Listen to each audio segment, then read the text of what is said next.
Al-Maidah ayat 11 sampai 12. Kita baca bareng-bareng. A'udzu billahi minasyaitonir rajim.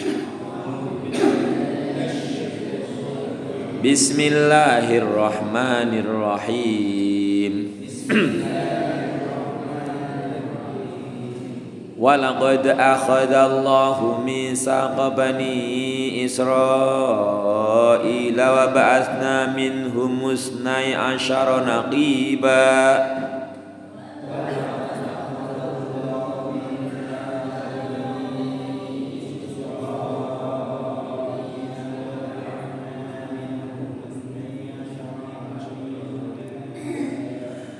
Walaqad akhadallahu mitsaqa bani Israila wa ba'atsna minhum musnai asyara naqiba.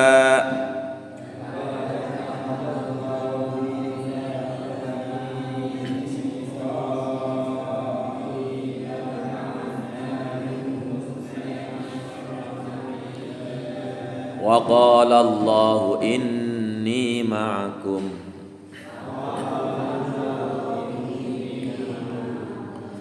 Wa qala Allahu inni ma'akum.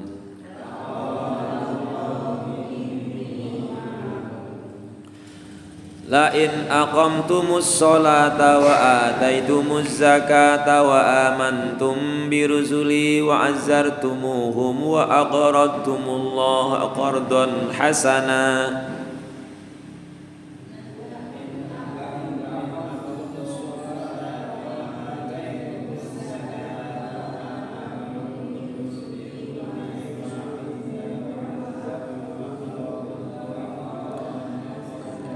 Nafasnya lagi pendek, wakaf darurat. La in aqamtumus sholata wa ataitumuz zakata wa amantum bi rusuli wa azzartumuhum wa aqradtumullaha qardan hasana.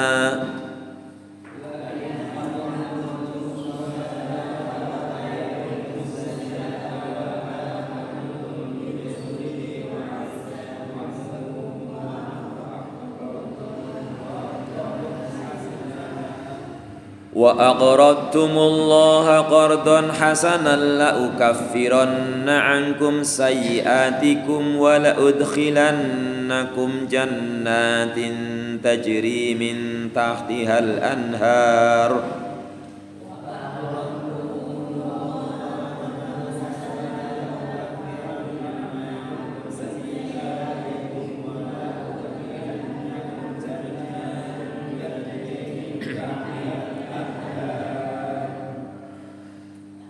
Wa aqradtumullaha qardan hasanan la ukaffiranna ankum sayyi'atikum wa la udkhilannakum jannatin tajri min tahtihal anhar.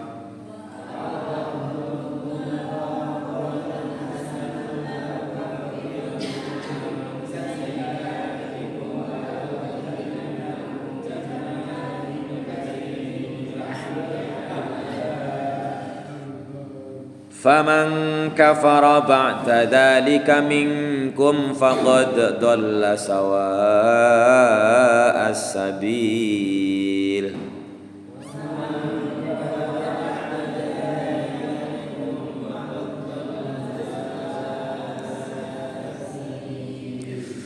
Faman kafara ba'da dzalika minkum faqad dhalla sawa'as sabil.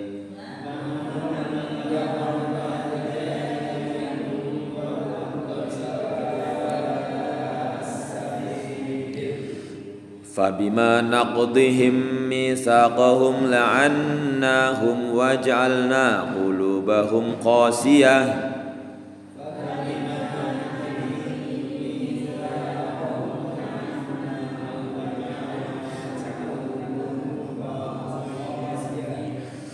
Fabima naqdihim mitsaqahum la'annahum waj'alna qulubahum qasiyah.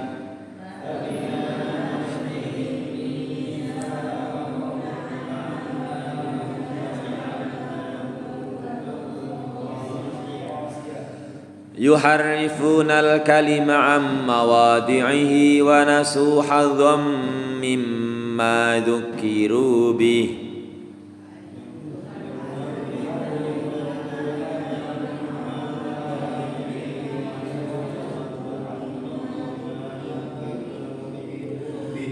Yuharrifunal kalima am mawadi'ihi wa nasu hadzam mimma dzukiru bih.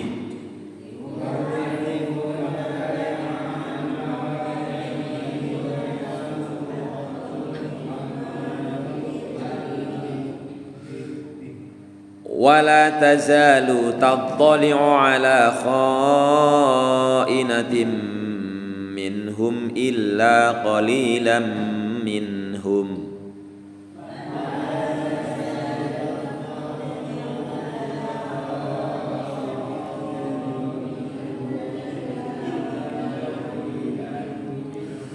Wala tazalu tattali'u ala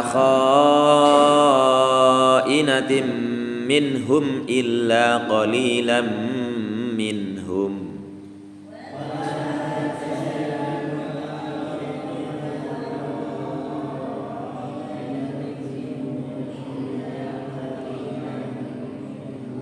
Fa'fu anhum wasfah.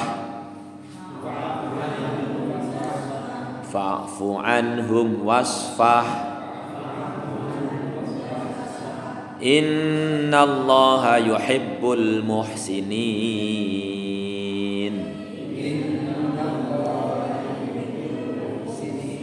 Sadaqallahul azim. Kita kaji maknanya. Walaqad akhadallahu mitsaqa bani Israil, dan sungguh benar-benar Allah telah mengambil mitsaqa perjanjian Bani Israil pada keturunannya Israel. Wa ba'atsna minhum musnai asyara naqiba, dan kami mengutus dari mereka 12 pemimpin, naqiban pemimpin. Ayat ini bercerita atau menyampaikan informasi tentang perjanjian yang telah Allah buat kepada keturunannya Israel. Israel siapa, masih ingat? Siapa Israel? Israel adalah gelar atau nama lain dari Nabi Yakub. Nabi Yakub dijuluki juga Israel dari kata Isra sama il. Bahasa Ibrani itu bahasa apa yang maknanya sebenarnya Isra itu hamba Allah, hamba Allah. Bahasa Arabnya Abdullah lah. Jadi Nabi Yakub itu punya 12 anak laki-laki. Jadi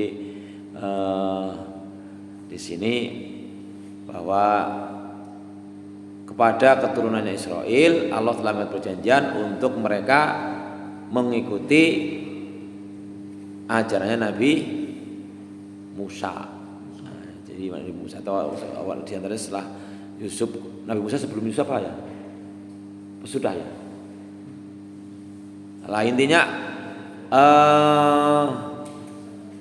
di antara, jadi Allah telah mengutus memilih 12 pemimpin. Jadi ini yang oleh ahli tafsir disebutkan bahwa 12 pemimpin itu ya itu tadi anak-anaknya Nabi Yakub itu semuanya jadi pemimpin bagi kaumnya, bagi kelompoknya.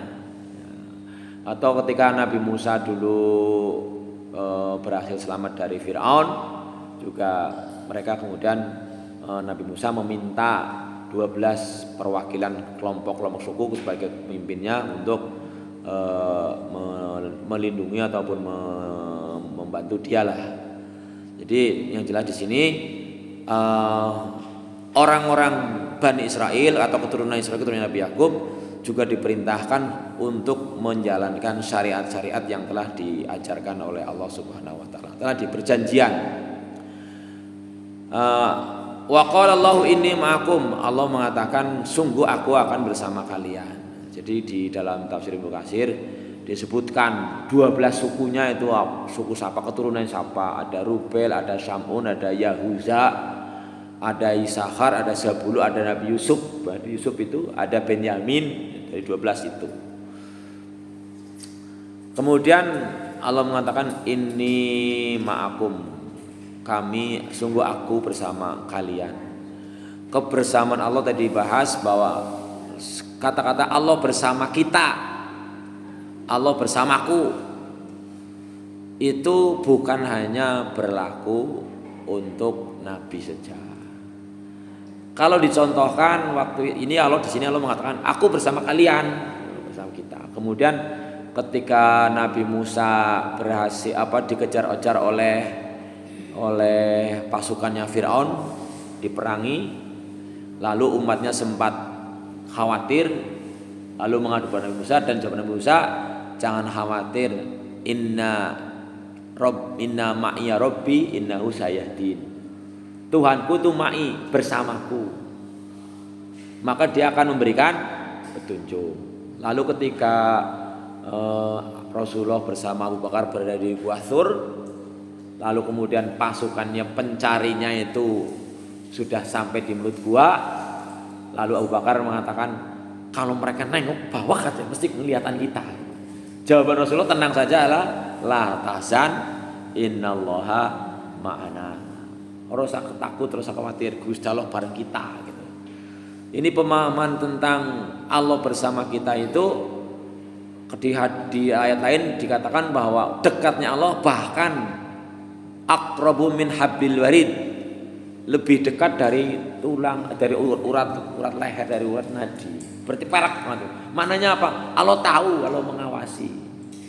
Bukan pemahaman seperti yang karena juga pemahaman para tasawuf itu kan sampai mengatakan bahwa manunggaling kawula ing Gusti, kadang-kadang sampai seperti itu.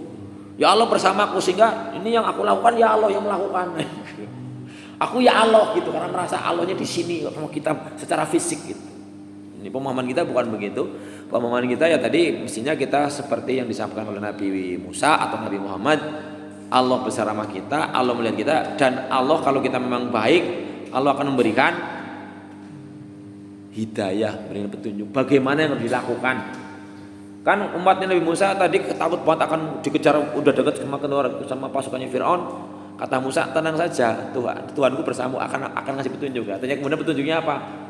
Nabi Musa tiba-tiba kata Allah, kalau apakah berupa ucapan ataukah mungkin juga hanya ilham ke dalam hati.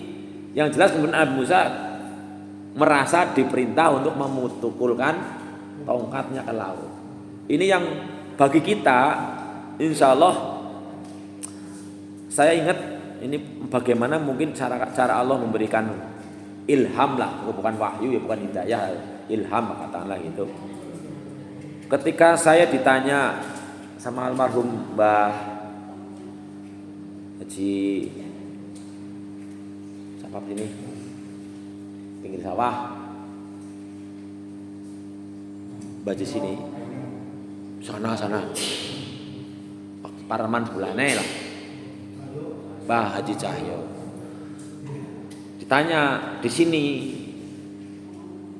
mengenai kenapa kalau orang menjawab azan kan disuruh mengucapkan seperti ucapan muadzin, kecuali pada ayat, pada azan, pada lafal hayya 'alas shalah kan.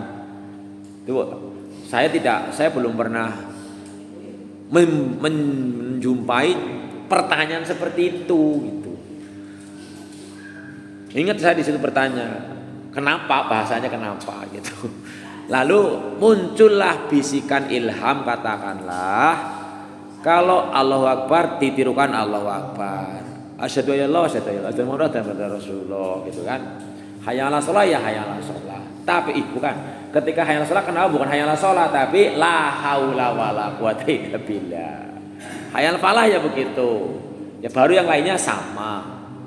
Kemudian muncul ilham ke dalam hati saya. Kenapa ketika hayya 'alas shalah kok la haula wala, tidak ada kekuatan dan kemampuan kecuali kalau Allah memberikan. Itu karena sholat itu berat begitu. Tanpa bantuan dari Allah ya wong ora bisa nglakoni. Kan ayatnya mengatakan wa innaha lakabiratun, sholat itu berat. Walaupun hanya beberapa menit, bahkan mungkin hitungannya bahkan kadang tidak menit, tapi kalau enggak dapat pertolongan ya bot. Ya kan, padahal ya bagi orang yang enggak pernah sholat ya beratnya naudzubillah, apalagi sholat subuh gitu kan. Karena kok turun melakukan menyat gitu. Itu yang disebut dengan, menurut saya itulah yang namanya ilham, kebersamaan Allah kepada seseorang. Kadang-kadang kita kan juga di luar kemampuan, tiba-tiba kok orang dinyana-nyana bisa melompat setengah doa umpamanya ketika ada bahaya, itu kan mungkin disebut dengan itu. Jadi kebersamaan Allah maknanya Allah mengawasi, Allah melindungi, Allah memberi petunjuk, kira-kira seperti itu. Tapi ada syaratnya di sini, yaitu la in aqamtumus sholata, jika kamu mengerjakan sholat, wa ataitumuz zakata, juga membayar zakat, wa amantum birusuli, kalian mengimani para utusanku, wa azzartumuhum, dan membantu dan menolong serta memperkuat mereka menghadapi musuh-musuhnya, menghadapi orang yang tidak suka. Kemarin sudah disinggung bahwa tidak ada seorang rasul pun yang tidak dimusuhi oleh kaumnya, ya kan? Sebaik bahkan Nabi Muhammad manusia terbaik tetap dimusuhi oleh kaumnya, kan gitu. Ini ayat ini memang disampaikan tujuannya ada kepada para Yahudi Madinah. Kalau umatnya Nabi Israel sana ya umatnya Bani Israel punya siapa, Nabi Israel atau Nabi Yakub ya wis adolah udah enggak mendapatkan urutan ini kan. Tapi kepada Yahudi di Madinah, kepada orang Yahudi, kemarin sudah disinggung bahwa di orang Yahudi itu perintahnya sebenarnya sama seperti ini, ya suruh sholat. Jadi semua Nabi Adam sampai hari akhir syariatnya adalah syariat Islam, suruh beribadah, suruh sholat. So, Nabi Isa juga suruh sholat kan, hanya sholatnya beda caranya gitu kan. Bagi orang-orang Yahudi, mereka memiliki pemahaman bahwa Tuhan mereka ya Tuhan yang sekali memberikan perintah ya tidak bakal dirubah-rubah gitu. Sehingga sampai sekarang misalnya di Masjid Al-Aqsa sana kan ada yang dianggap ini Haikal Sulaiman, bagian Haikal Sulaiman. Istilahnya dulu mungkin tempat ibadahnya Nabi Sulaiman, atau mungkin warisannya Nabi Musa atau apalah gitu. Jadi sebenarnya mereka juga mengerti Nabi sebelumnya. Bagi orang Yahudi seperti itu keyakinannya, kalau Allah sudah perintahkan ya nggak akan merubah aturan. Tetapi bagi kita, bagi orang Islam tidak begitu. Allah Maha Kuasa. Selagi wahyunya masih disampaikan kepada Muhammad selama kurun waktu 23 tahun, ya bisa saja Allah merubah-rubah aturannya semau dia. Seakan-akan ya kalau bahkan kalau kita mempelajari awal-awal Al-Baqarah, gara-gara silah Adam itu menyalahkan Adam makan bakul dikit jadi sengsara di dunia gitu. Atau kenapa kalau Allah ini kajian-kajian yang agak tinggi. Kalau Allah memang rencananya, niatnya akan menciptakan makhluk manusia untuk mengolah bumi, kenapa tidak disebut surga? Orang datang bumi bae apa? Itu surgane pada apa orang, kalau surga kemben gitu lah. Ada sing bahas surga di akhirat kemben, kalau surga sing nang Abi Adam ya beda gitu sama surga. Bedanya apa? Angger senang bedane nang surganya Nabi Adam masih ada larangan gitu loh. Abi Adam enggak boleh mendekati pohon itu kan. Loh kita nanti di surga kita mau apa saja boleh. Akhirnya orang kadang uli takon kadon, lah gue ngenang surga apa uli ngerokok apa ora. Kira-kira pertanyaannya, rokok tuh mbok nyeneng nasi ngerokok kalau sing tuang rokok tok. Sing ora doyan rokok seneng apa ora? Oh kelepusan ring usap ya ora demen banget kok. Nang surga ora ana peristiwa sing bikin wong ora kepenak. Ya ulih rokok tapi ngene dadak rokok njot ora geni nang surga. Ngrokok nang neraka. Lah ini kan ya pemahaman sing atuh banget lah, tapi yang kita pahami ya kita memahami Allah Maha Kuasa ya terserah Allah. Tapi Allah sudah mengatakan Allah tidak mungkin berbuat dolim, itu aja persoalannya. Sehingga termasuk orang-orang Yahudi ketika awal-awal Rasulullah menyampaikan syariat, kan berarti ketika Nabi Muhammad pertama disuruh sholat. Jadi Nabi Muhammad katakanlah sejak mendapatkan wahyu ya sudah beribadahnya otomatis mengikuti nabi-nabi sebelumnya. Bahkan ketika di Mekah saja, ketika sholat itu perintah sholat itu turun setelah Isra Mi'raj, sholatnya masih mengikuti kiblatnya orang Yahudi, orang Nasrani, yaitu menghadap ke Baitul Maqdis. Lah bagi orang Yahudi ya gue berarti lo orang bener gue lah. Udu agama ini gue Muhammad salah lah gue lah. Masa sih dadi pindah meng Mekah.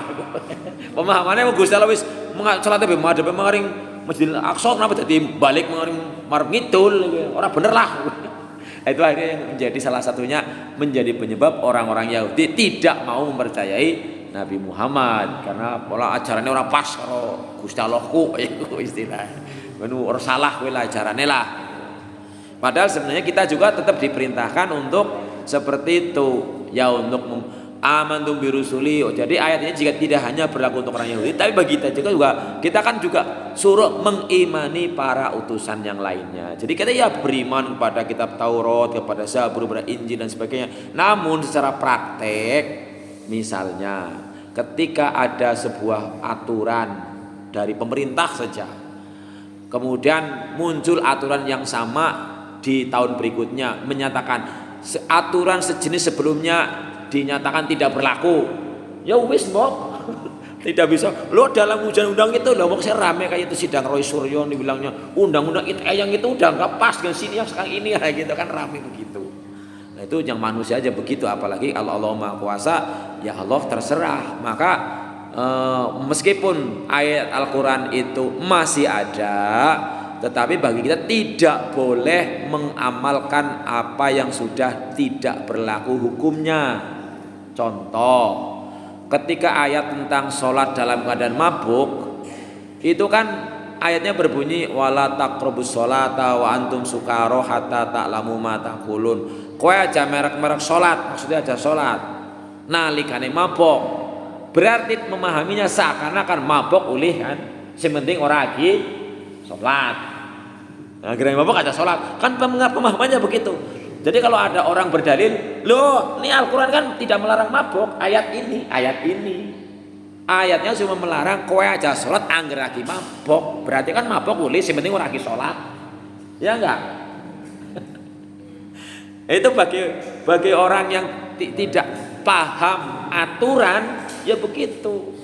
Tapi bagi orang yang sudah ada bahwa ada nasakh mansukh. Kenapa ada nasakh? Karena ada sebagian orang, sebagian ahli ilmu yang mengatakan Al-Quran semuanya tidak ada nasakh mansukh gitu. Ya tidak ada penghapusan hukum, ya tetap berlaku sesuai dengan keadaan gitu. Tetapi Allah sendiri mengatakan manansakh min ayatin, ada apapun ayat yang saya nasakh, saya hapus, atau kami tinggalkan, kami ganti dengan yang lebih baik. Ya berarti ya terserah Allah. Kemudian Allah melarang terakhirnya, mengatakan ini yang akhirnya harusnya menjadi hukum sekarang bagi orang Islam, kapapun sekarang asal zaman sampai kiamat dari setelah turunnya selesai Al-Quran, ya ayatnya yang berlaku sekarang adalah innamal khamru wal maisiru wal ansab wal azlamu ridsun min amali syaiton fajtanibuhu. Itu dalilnya yang dipakai, bukan dalil yang pertama tadi gitu. Nah, ya kan pertama nanti ya sampai-sampai kadang saking ada bahkan doktor dosen di kampus UI yang terkenal banget Indonesia mengatakan, nggak ada Al-Quran mengatakan sholat 5 waktu mana. Ya, gua sengaja menyelewengkan apa nurah mudeng apa nusok pinter apa nusok kepriwe. Nah, dulu kan juga pernah kita mendengar ada istilah gerakan ingkarus sunnah. Orang percaya hadis, Quran baik karena hadis banyak yang palsu. Ya bukan begitulah, yang palsu ya dipelajari aja jadi tinggal. Ini malah kadang-kadang sing palsu sing tinggal, malah sing hadis dianggap hadis kayak gitu. Karena tidak bisa yang namanya berhukum pada Al-Quran tanpa menggunakan hadis. Bagaimana sholat teh? Kan pencar-pencar urutannya kepriwe kan hadis itu. Sallu kama ra'aitumuni usolli, kira-kira seperti itu. Jadi berimannya kita kepada para rasul sebelumnya yang mengakui Nabi Isa itu ya rasul, Nabi Musa ya rasul. Tetapi kitab suci mereka sudah tidak ada yang otentik, yang asli udah nggak ada. Di dalam ayat ke-12 itu yuharifuna, ayat ke-13 yuharifuna an mawadi, dirubah-rubah banyak gitu. Bahkan kitab suci itu yang secara tokoh mantan Nasrani tapi jadi sekarang pendakwah keren itu, Donditan namanya, orang Cina Indonesia itu. Punya koleksi kitab Bible dari berbagai tahun itu. Beda-beda ayat yang sama. Misalnya kayak di sini ayat Al-Maidah 11, di kitab ini bunyi begini, kitab ini bunyi beda-beda. Priwe. Kalau di seluruh dunia, bahkan kemarin sudah singgung, hanya tulisan nikmat saja ada yang pakai tamaru, ada yang itu aja di seluruh dunia. Kalau beda ya ketahuan gitu. Jadi otentik kalau Al-Qur'an ini seluruh dunia. Makanya termasuk kategori dilarang kalau mencetak Al-Qur'an hanya bahasa selain Arabnya. Harus didampingi dengan Arabnya gitu. Ada tulisan Arabnya.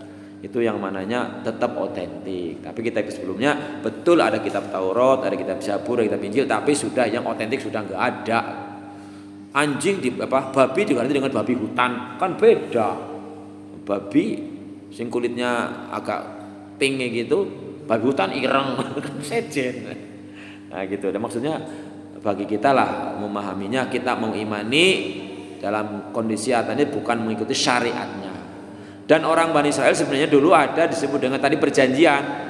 Ya kemarin udah pernah disinggung bahwa Nabi Musa dalam Tauratnya itu berupa syariat isinya, perintah-perintah, termasuk untuk sholat, untuk membayar zakat, untuk membantu orang lain. Tetapi kalau di kitab Injil itu lebih kepada tentang pergaulan sehari-hari, maksudnya dengan tata krama, sopan santun gitu isinya. Maka bagi orang Nasrani tetap berlaku, maka disebutnya kalau kitab Taurat bagi mereka disebut Alkitab juga. Jadi dalam orang Nasrani ada disebut dengan Alkitab, kitabnya itu dalam bahasa Indonesia ya, atau kitab itu terdiri dua kitab. Pertama kitab Perjanjian Lama, itu yang disebut dengan kitabnya Nabi Musa. Kitab Perjanjian Baru, kitabnya Nabi Isa, itu yang dianggap seperti itu mereka. Nah kita disuruh seperti itu juga. Allah akan dalam arti kita tadi mengimani ada kitab-kitab seperti itu, tapi tidak ada yang sudah kita bisa ikuti. Allah janji Allah bersama kalian dengan catatan kalian tetap mendirikan sholat, memberikan zakat, mengimani para rasul, membantunya. Wa aqradumullah qardan hasanah, juga memberikan pinjaman kepada Allah dengan pinjaman yang baik. Pinjaman ke bahasa Indonesianya minjem duit sama minjem pacul, nyelang duit lah, sering itu mbok.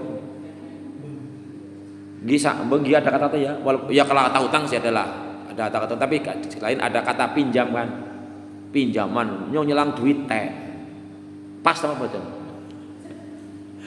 Angger nyelang duit itu baliknya duit mau diselang tok, nggo sak-sakan isine nyata balik nang maning kuwi nyelang. Dibalikna duitnya duit sejen itu sing kudu nyelang janjane iku utang. Nah itu bahasa Arab juga beda. Kalau yang balekna iku barang sing pada itu isti'aroh sebutannya. Istairni nyong selangi pacule. Pacule sing dibalekna barang wis dienggo. Tapi nyong selangi berase. Berase wis dipangan. Itu bukan minjil, ngutangi namanya kalau bahasa Arab, bahasa Indonesia yang benar. Tapi Indonesia kadang salah kaprah, sebenarnya kita paham. Nah, di sini qardon itu termasuk seperti yang minjem duit tadi, meminjami kepada Allah.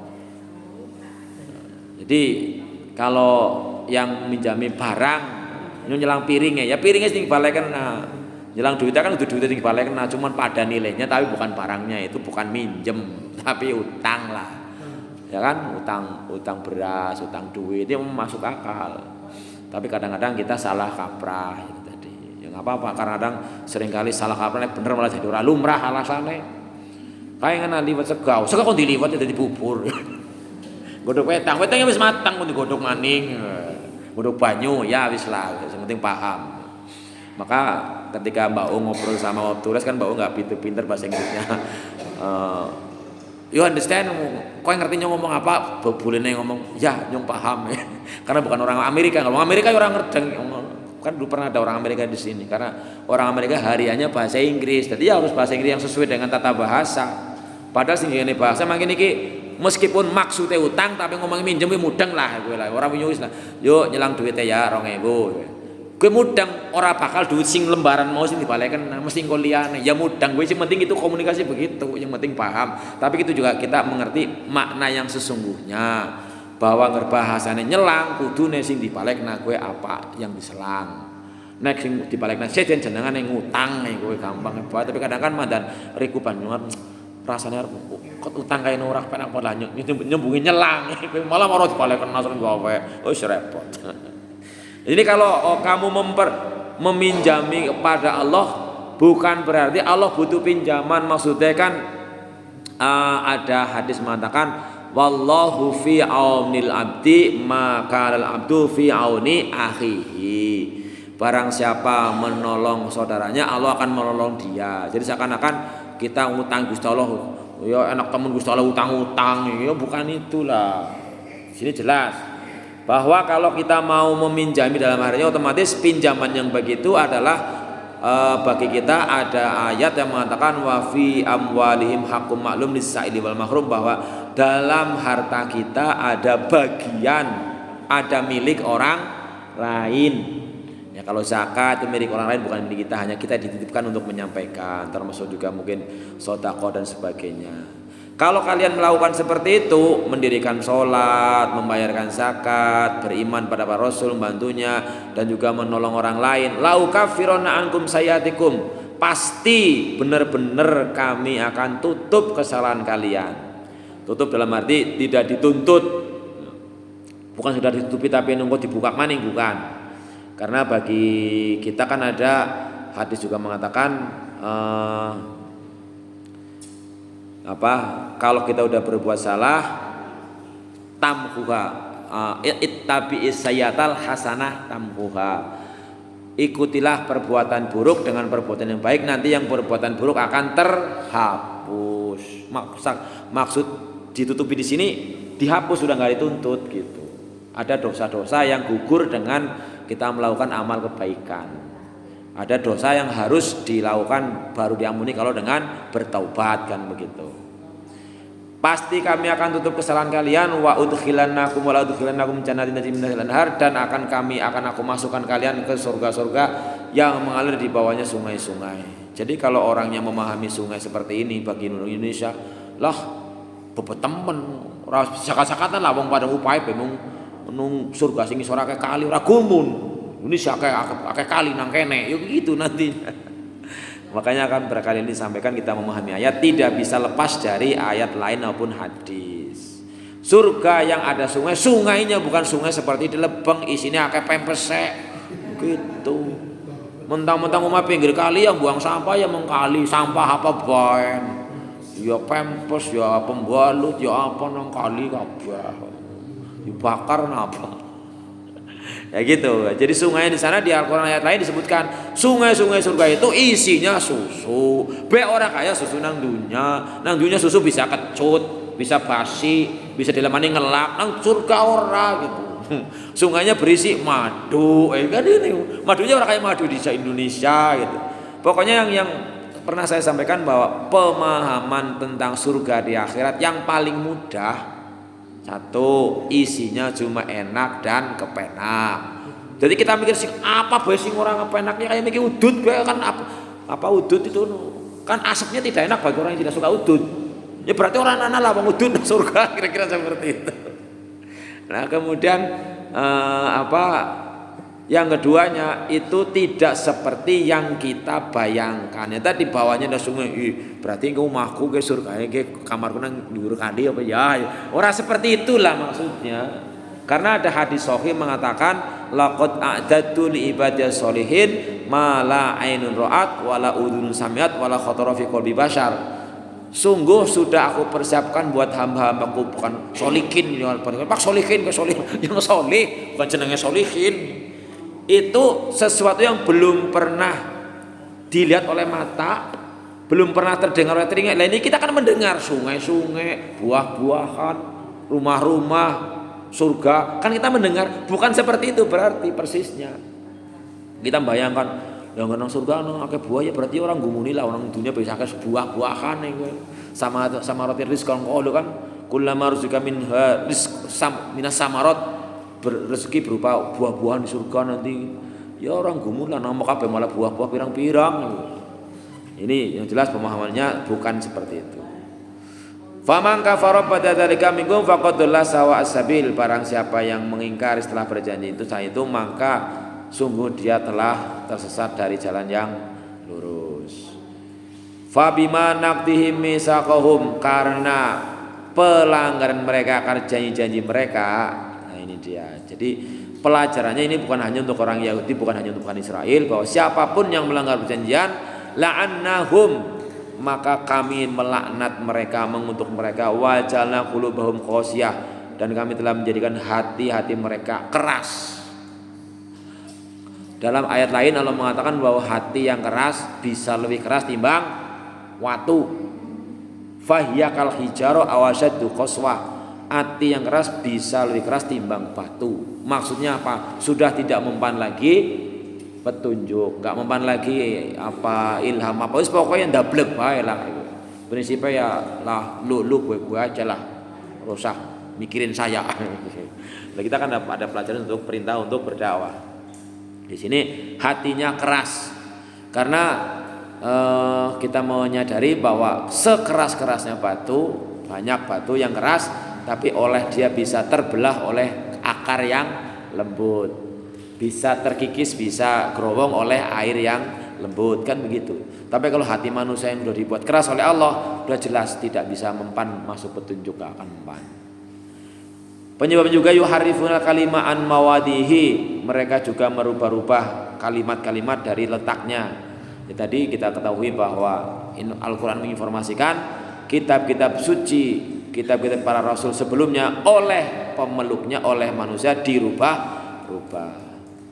Wa nasu hadzum mimma dzukiru, mereka juga melupakan apa yang sudah disebutkan, bagian yang harus disebutkan. Artinya ya melupakan, tidak mau mengerjakan, tidak mau mengingat-ingatnya.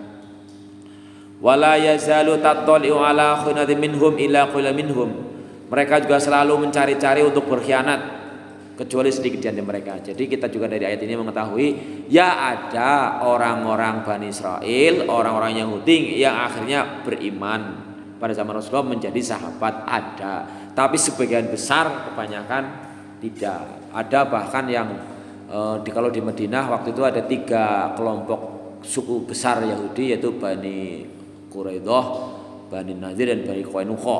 Itu bahkan diantaranya salah satunya ada yang mengangkat senjata menyalahi perjanjian untuk membela Madinah, tapi malah melawan Rasulullah. Dia ada. Terhadap orang-orang yang sedemikian, fa'fu anhum wasfah, maka ampunilah mereka serta berbuat leluasa, berbuat lapanglah pada mereka. Innallaha yuhibbul muhsinin, sungguh Allah mencintai orang-orang yang berbuat ihsan. Kata ihsan aila tu'aqum wasfah ma asa'ahum min wahada mansuh. Tapi ayat ini oleh ahli tafsir dianggap tadi, kalau dalam ayat ini kan berarti kan orang-orang yang tadi mencari-cari berkhianat kepada Rasulullah, kepada kaum Islam, supaya dimaafkan, supaya dibiarkan saja. Untuk ayat ini. Tapi di ayat lain yang tadi kaitannya dengan asma-mansuh, oleh para ulama ini, oleh penulis kitab ini dianggap wahada mansuh, perintah untuk ngejor nabain, tadi berbuat lama memaafkan, itu mansuhun, terhapus bi ayatis saif, dengan ayat yang menyatakan supaya kita mengangkat pedang, wal jizyah, dan supaya mereka membayar pajak. Nah, itu artinya kita tidak boleh membiarkan orang yang begitu. Ayat lain mengatakan fa'tadu bimisli ma tadi, itu mereka musuh kita lawan, aja mau digebuk meneng bae. Ajarannya enggak, kita mereka berkhianat ya kita lawan pengkhianatannya dengan ketegasan, kira-kira seperti itu. Sekali lagi bahwa menurut ulama atmur kita, Al-Quran ada bagian-bagian ayat yang disebut dengan dimansuh, hukumnya tidak berlaku lagi. Contohnya yang paling gampang adalah satu, contoh tentang sholat. Sholat pertama-tama menghadap ke Baitul Maqdis.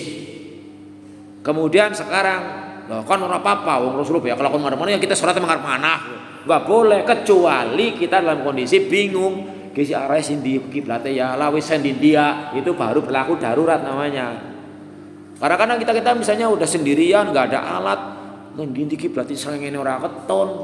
Jangan sini serengene keton, ora keton sing keton kadang-kadang bingung. Karena namanya kita arah, kalau dari sini kan kiblat di sebelah barat. Tapi baratnya jangan kan ado-ado, saya di sini dengan di Karangsari biar rasanya beda.